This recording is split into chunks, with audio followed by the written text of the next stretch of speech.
ভেস্তে দিল নোংরা খেলার ষড়যন্ত্র, ফাঁস হলো বড় নোংরা ছক। একটি নাবালিকার উপর হওয়া পাশবিক নির্যাতন যখন ন্যায় বিচার পাওয়ার বদলে রাজনৈতিক দলগুলোর ভোট ব্যাংক আর কাদা ছোড়াছুড়ির সস্তা হাতিয়ারে পরিণত হয়, তখন গণতন্ত্রের লজ্জা ঢাকবার আর কোনো জায়গা থাকে না।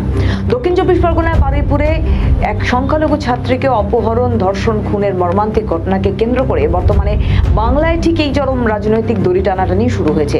এক নিষ্পাপ মেয়ের উপর হওয়াই পাশবিক অত্যাচারকে বিচার দেওয়ার থেকে শাসক দল বিজেপি এবং বিরোধী দল তৃণমূল ও সিপিএম এর কাছে এটি এখন একে অপরকে নিশানা করার এক নোংরা খেলার রূপ নিয়েছে। ক্ষমতাসীন বিজেপি সরকারের দাবি, তারা রাজ্যে আইনের শাসন প্রতিষ্ঠা করতে বদ্ধপরিকর। বারুইপুর কাণ্ডের মূল অভিযুক্ত পুলিশের হেফাজত থেকে পালাতে গিয়ে এনকাউন্টারে নিহত হওয়ার ঘটনাকে প্রশাসন আইনানুগ এবং আত্মরক্ষামূলক পদক্ষেপ হিসেবে তুলে ধরছে। মুখ্যমন্ত্রী শুভেন্দু অধিকারী ও বিজেপি রাজ্য সভাপতি শ্রমিক ভট্টাচার্য এই ঘটনাকে উত্তরপ্রদেশ মডেলে ন্যায় বিচার ও গুন্ডা দমন বিলের সাফল্য হিসেবে প্রচার করছেন। তাদের দাবি, পূর্বতন তৃণমূল সরকারের কামদুনি, হাঁসখালি বা আরজি করের মতো অপরাধ ধামাচাপা দেওয়ার সংস্কৃতির অবসান ঘটেছে এই জমানায়। অন্যদিকে বিরোধী শিবির এই এনকাউন্টারকে আইনের শাসনের নামে জঙ্গলের রাজত্ব বলে তীব্র আক্রমণ শানিয়েছে। তৃণমূল সাংসদ মহুয়া মৈত্র একে উত্তরপ্রদেশ 2.0 আখ্যা দিয়ে পুলিশের ভূমিকা ও বিচার বহির্ভূত হত্যাকাণ্ড নিয়ে সরব হয়েছেন। সিপিএম ও কংগ্রেস এই ঘটনায় বিচার বিভাগীয় তদন্তের দাবি তুলেছে। বিরোধীদের অভিযোগ, বিজেপি নিজেদের ব্যর্থতা ঢাকতে এবং মূল চক্রান্তকারীদের আড়াল করতেই তড়িঘড়ি এই এনকাউন্টার সাজিয়েছে। নিউজ বর্তমানকে একটি টেলিফোনিক সাক্ষাৎকারে এই এনকাউন্টারের তীব্র বিরোধিতা করে সিপিএম নেতা বিকাশ রঞ্জন ভট্টাচার্য জানান, দেখা যাচ্ছে এনকাউন্টার করা হয়েছে প্রভাস মণ্ডলকে, যে কিনা মূল এই ঘটনার সাক্ষী। কি বলবেন দাদা এই বিষয়ে?